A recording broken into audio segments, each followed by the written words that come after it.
What would he say to me right now? Probably would say, Dad, don't go, and let's just hang out and do fun stuff and play with trucks. So I'm kind of happy he can't talk.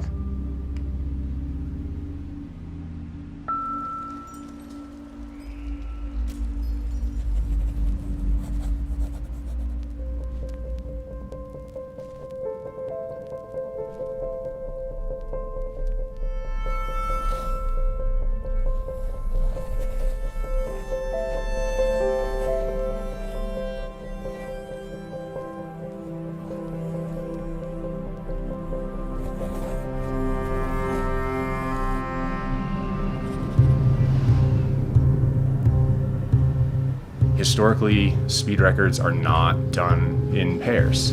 They're done solo. I'm at a place in my life where I'm trying to minimize risk as much as I can. That's why we're both committed to doing this as a team.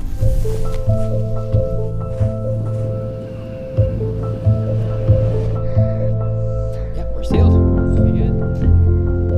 And it's been the biggest training block of my life.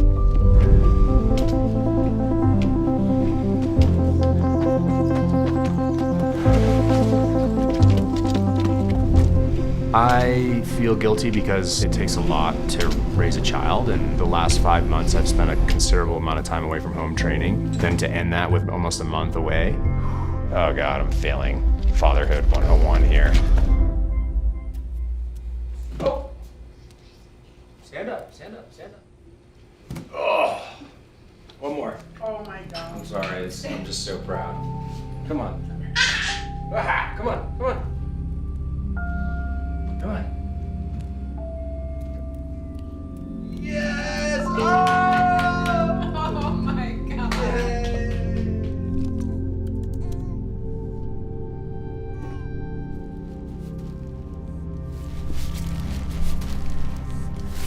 Don't eat that.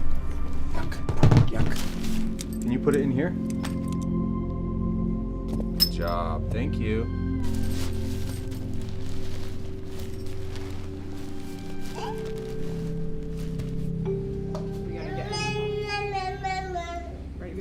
He's been on Denali. Yeah, she told me he almost died. You didn't mention anything about Jay. She said it was the scariest thing. He called her and was like, I almost died today. You gonna give me your cuckoo germs?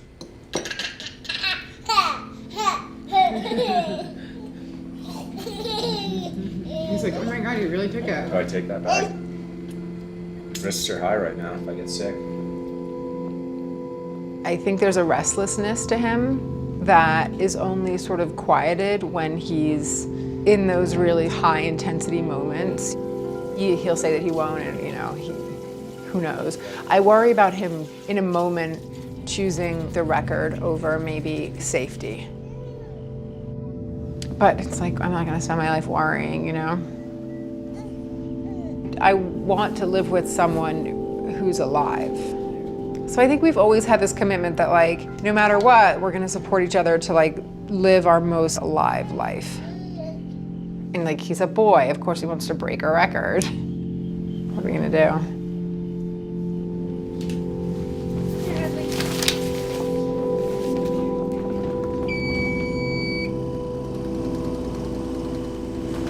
Coming in hot.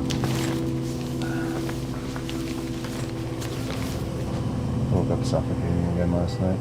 Every night. I can't hear you. I said every night.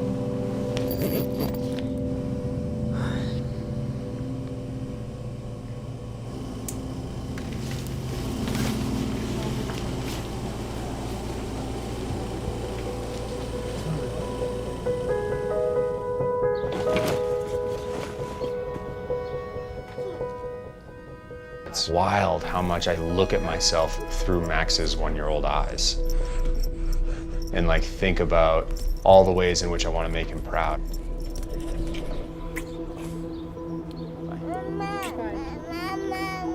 Say bye-bye.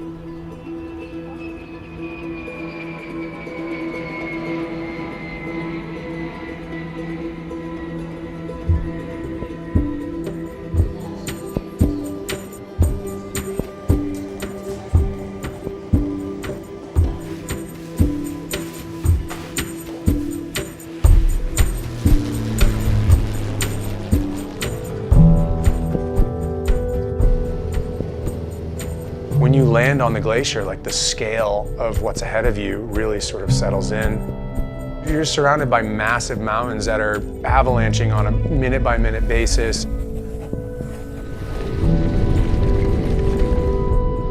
So the first 5 days were like very focused on just getting the majority of our team gear up to 14,000 feet, moving 170 plus pounds of gear, constantly trying to catch your breath. And then we planned to do a rest day that next day, but we woke up and the weather was perfect. We decided that we had to take advantage of it. Winds were starting to pick up a little bit. I turned over my shoulder to look for Will, and I noticed on the horizon that there were these massive storm clouds just barreling towards Denali.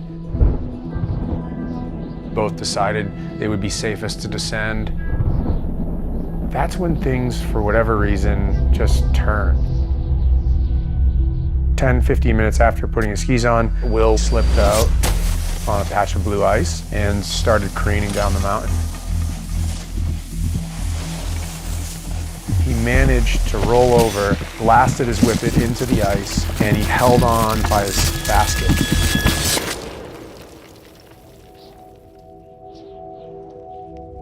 Had he continued to fall, could have been very bad. Right then and there, he was like, I'm out of here. I'm done with this mountain. I was thinking to myself about whether or not doing this solo was responsible of me, whether it was smart. When things get hard, your mind immediately goes back to your family. Am I going to commit to staying here, or am I going to go down?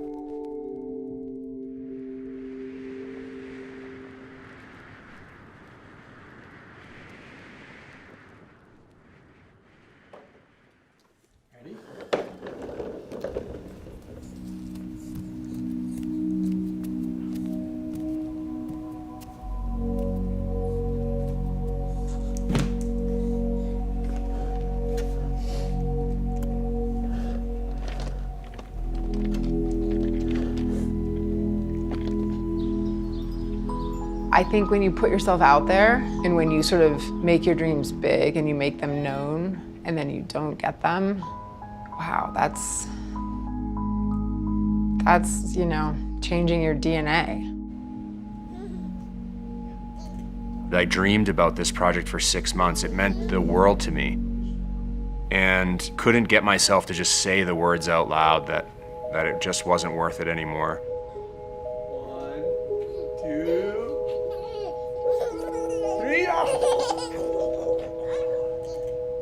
There's something romantic about this notion of someone who is willing to give it all up for their dream at all costs.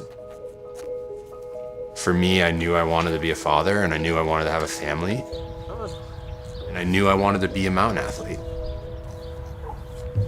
Trying to figure out that balance is something that I still struggle with to this day.